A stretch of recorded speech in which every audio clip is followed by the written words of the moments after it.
সালটা 2011। তৎকালীন বামফ্রন্ট সরকারের বিরুদ্ধে পরিবর্তনের ডাক দিয়ে বাংলার ক্ষমতা দখল করেন মমতা বন্দ্যোপাধ্যায়।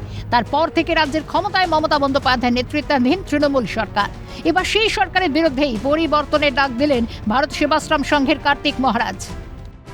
অনেক স্বপ্ন, অনেক আশা, অনেক ভরসা থেকে এই দলের নেত্রীর আদর্শ দেখে আমরা সবাই পরিবর্তন চেয়ে ভোট দিয়েছিলাম। বামেদের 34 বছরের অপশাসন সহ একাধিক অভিযোগ তোলে 2011 সালে আগে সরব ছিলেন বর্তমান মুখ্যমন্ত্রী সহ বুদ্ধিজীবীদের বিরাট একটা অংশ। এমনকি পথে নেমে পরিবর্তনের ডাক দিতেও দেখা গিয়েছে তাদের। এরপর গঙ্গা দিয়ে বয়ে গিয়েছে বহু জল। একের পর এক দুর্নীতিতে বিদ্ধ হতে হয়েছে রাজ্যের শাসক দলকে। শিক্ষা, রেশন, কয়লা, গরু, বালি, প্রায় সব ক্ষেত্রে দুর্নীতির জাল ছড়িয়েছে মমতা বন্দ্যোপাধ্যায়ের শাসনে।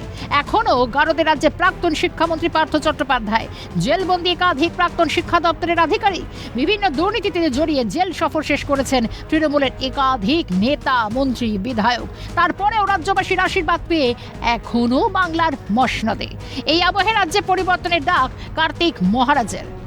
ইতিমধ্যে রাজ্যে হিন্দু সংস্কৃতির ওপর আঘাত সহ একাধিক অভিযোগ তুলে সরব বিজেপি। বিধানসভার ভিতর কিংবা বাইরে হিন্দু ভাবাবেগকে হাতিয়ার করে তৃণমূলের বিরুদ্ধে লড়াইয়ে গেরুয়া শিবির।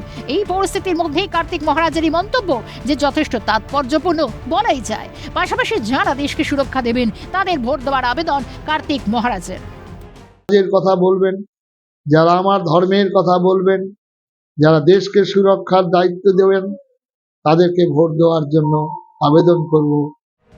কার্তিক মহারাজেরই মন্তব্যকে কেন্দ্র করে তরজা তৃণমূল বিজেপি। গুরুত্ব দিতে নারাজ শাসক শিবির। অন্যদিকে কার্তিক মহারাজেরই মন্তব্যকে নিয়ে রাজনীতি করতে নারাজ গেরুয়া শিবির। একটা মুর্শিদাবাদে একটা ছোট ভারত সেবাশ্রম সংঘের রাজ্যের কাজ করে, ওর সারা রাজ্যে হয়ে বলার ওর কোনো অধিকারও নেই, এখতিয়ারও নেই। উনি কি ডাক দিলেন না দিলেন তা দিয়ে কেউই প্রভাবিত হবে না। কার্তিক মহারাজ একজন ভারত সেবাশ্রম সংঘের একজন প্রবীণ সন্ন্যাসী।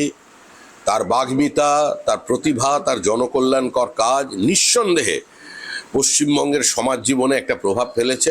কার্তিক মহারাজ তার মতো করে কথা বলেছেন, তিনি একজন সন্ন্যাসী মানুষ, তার বক্তব্যে আমি রাজনীতি টেনে আনবো কেন?